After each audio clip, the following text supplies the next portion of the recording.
Well, what is up, guys? Today I want to talk about my second favorite band of all time. One of the most important bands to me of all time. A band that literally changed my direction for music all around. What I listen to, how I play guitar, how I write music. All can be thanks to a little band called Iced Earth. And just before we get started with this, I don't want this to be a political war zone, so I don't really want anything like that talked about here. And in a world that needs safe spaces, this is a safe space for music and music appreciation, so let's just leave it at that. Iced Earth will always be one of my favorite bands, and I'm going to continue to listen to them and appreciate their music for years to come, if the world lasts that long, which it probably isn't going to. Let's be real. So let's talk about, I'm going to do my least favorite Iced Earth album to my favorite Iced Earth album. Explain why. I've done a video similar, like a tier ranking video, but this is going to be a little bit more specific, because I'm going to go specifically tell you which album is better than the next in my eyes. But let's start with my least favorite. Can I put two in one? The Something Wicked Part 1 and Part 2, Framing Armageddon, and The Crucible of Man. I feel equally about these albums.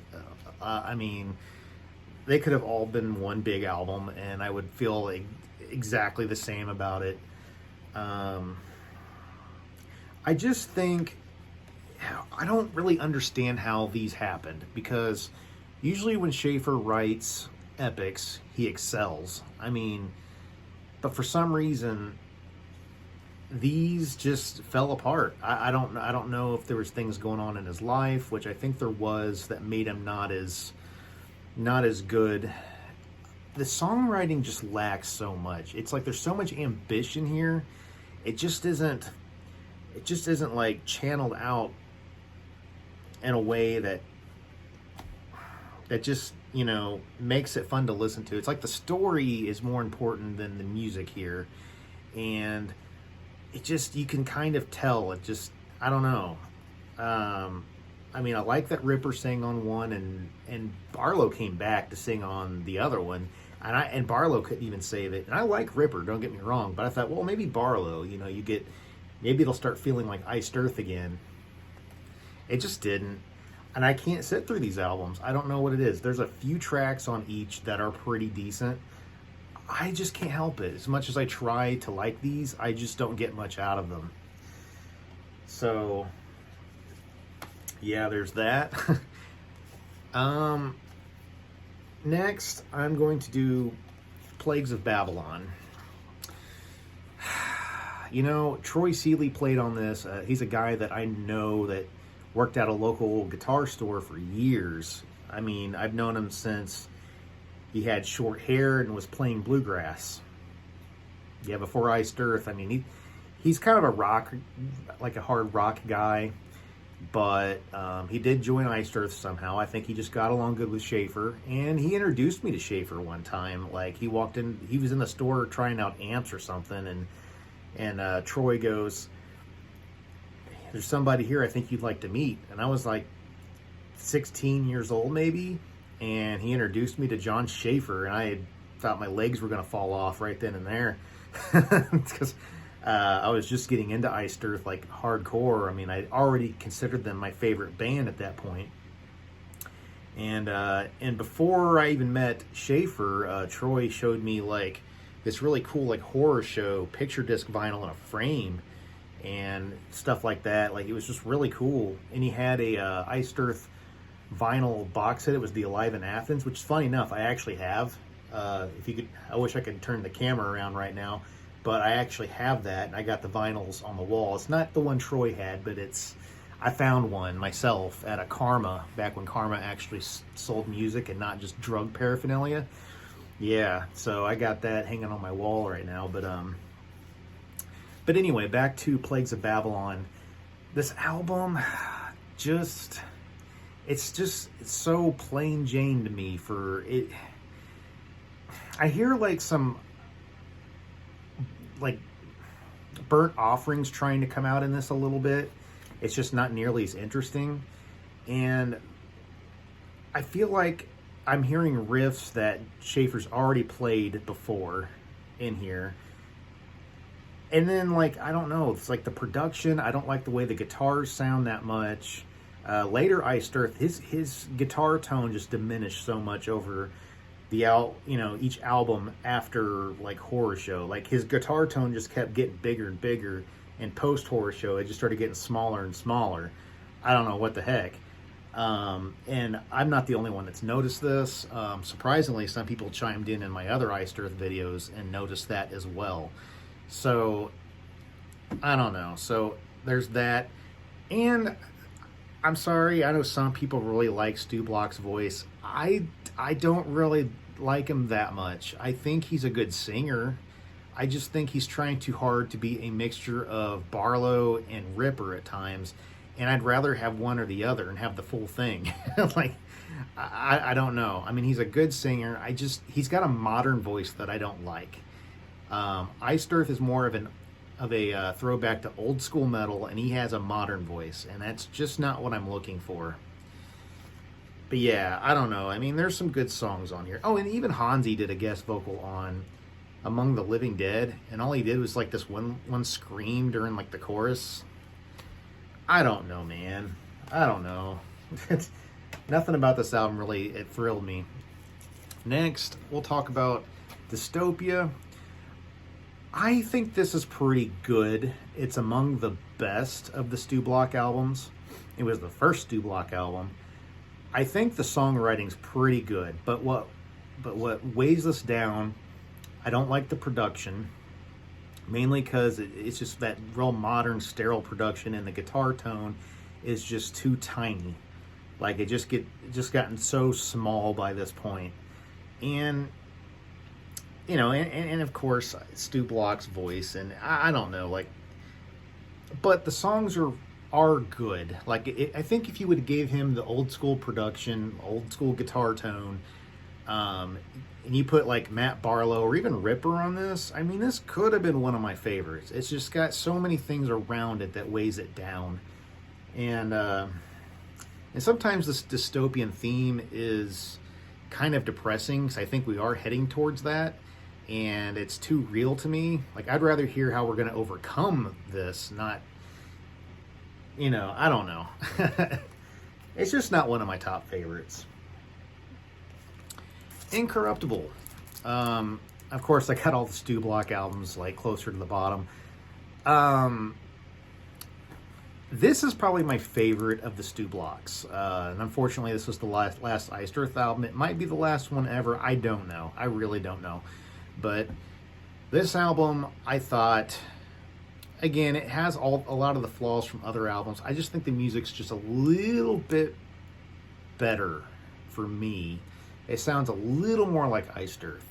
And I really do like Jake Dreyer, I think was his name, that played lead guitar on this. I think he kind of had a little more of that, like that Larry Tarnowski type of guitar sound a little bit when he played, which kind of makes it feel a little more like a Something Wicked This Way Comes era or something.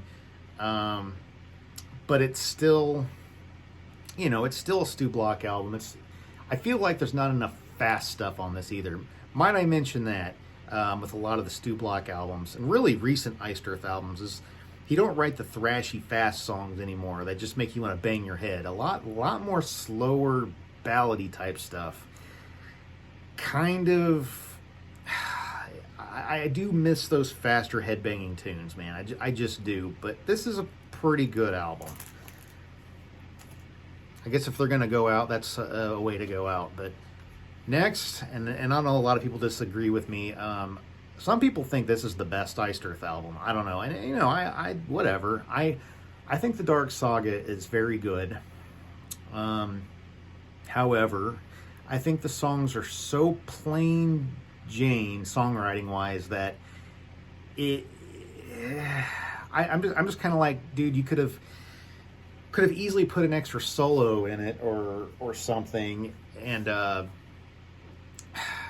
actually put a guitar solo. It would have like fixed it up a little bit, or add like another riff or two or something. I mean, some of these songs only have 2 or 3 guitar riffs in them, and for me, it's just there's not enough going on to keep my attention. But the songs are good. The choruses are big. Matt Barlow's my favorite Iced Earth singer. That's one of the things that majorly saves this. That and the songs are heavy. There are some of those fast, thrashy songs like Violate and The Last Laugh and Vengeance is Mine. So it's a heavy album. The ballads are pretty good, even if they are, like I Died For You is kind of a love song. It's still pretty good. I don't know. I just think that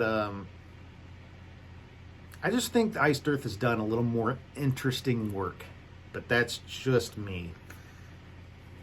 But I still like the album, don't get me wrong. Next, Horror Show.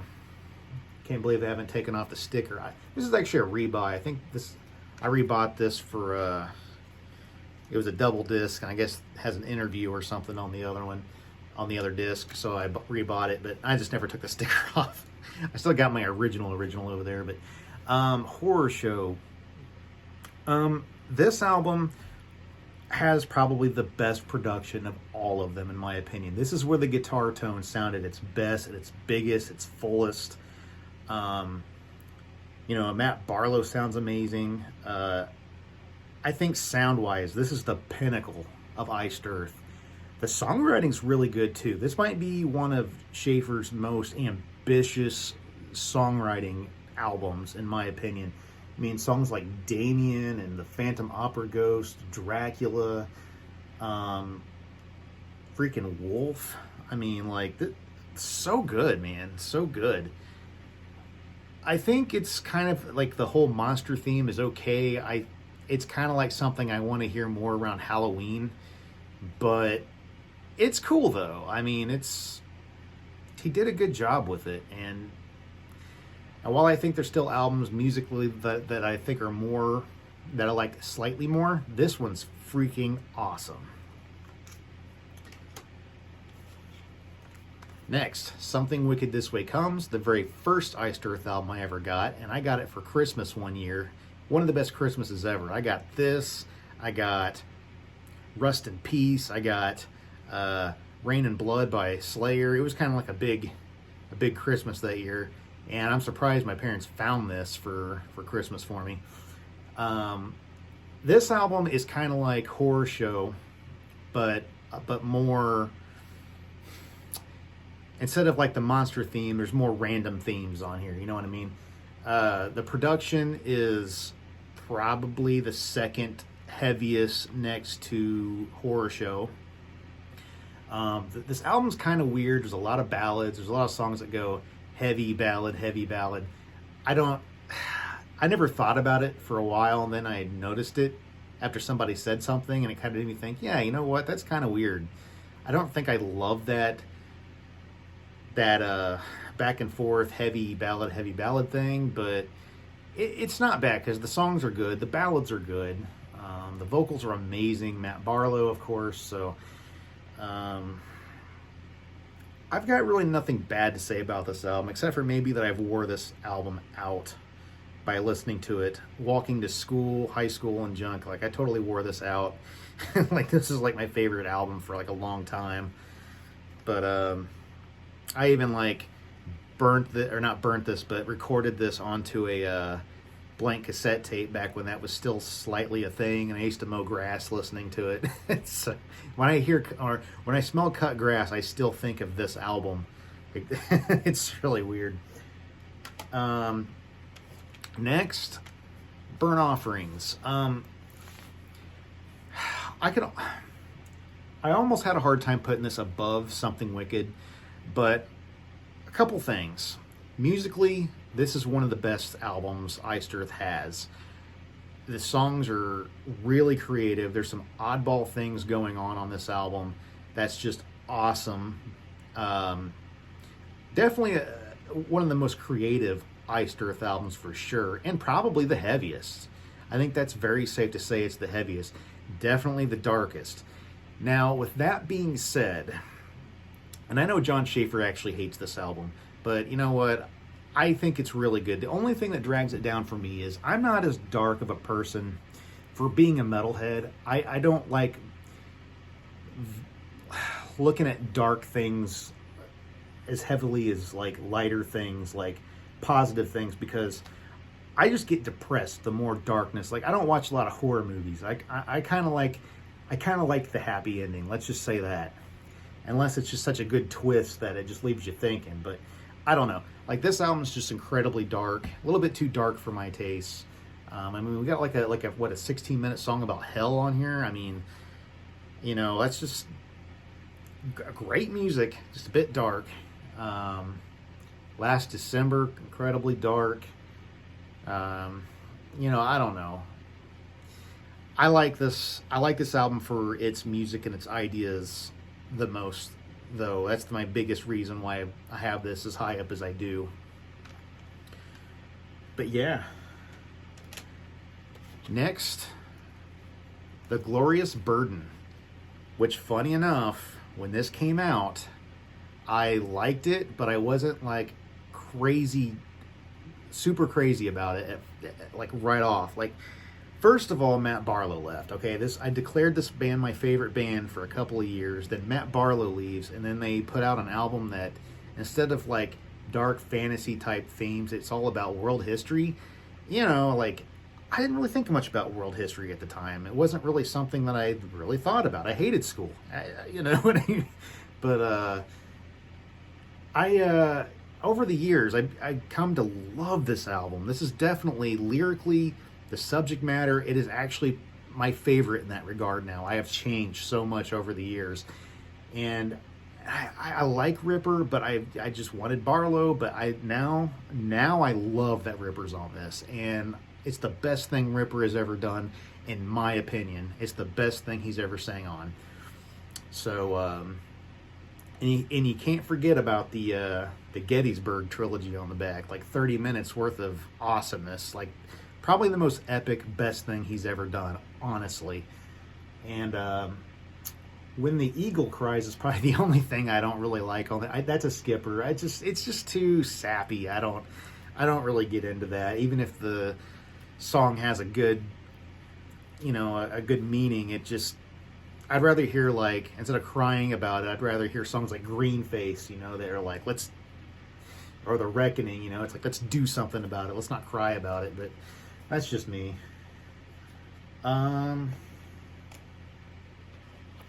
Next, the first album. Say what you want about Gene Adam. I didn't really love his voice at first. When I first heard this, I was like, okay, pretty cool riffs. And all of a sudden I heard that voice and I'm like, well, that's not Matt Barlow.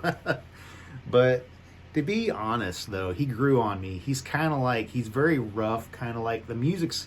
This is probably like the worst production of Iced Earth, and you know, having like a rougher production with a vocalist that's a little bit on the rough side, it fits. You know, it sounds like a debut. Like it's raw, and you know, it's a band at their most primal. You know, like. So, I don't know. I think that's pretty cool about this band. And I love every track on here. Some of the best riffs are on this album. I can't help it. I mean, When the Night Falls, Colors, Curse the Sky, Iced Earth, everything is good on there. Everything is really cool. So, and this is an Iced Earth you're never going to get back. This is the closest thing to Iced Earth being like an 80s band. And this came out, I believe, in 1990? I think it was 90. I don't know. That's what I always want to think. It says 91 Century Media on the back. I don't know. But there's one that tops that. Night of the Storm Rider.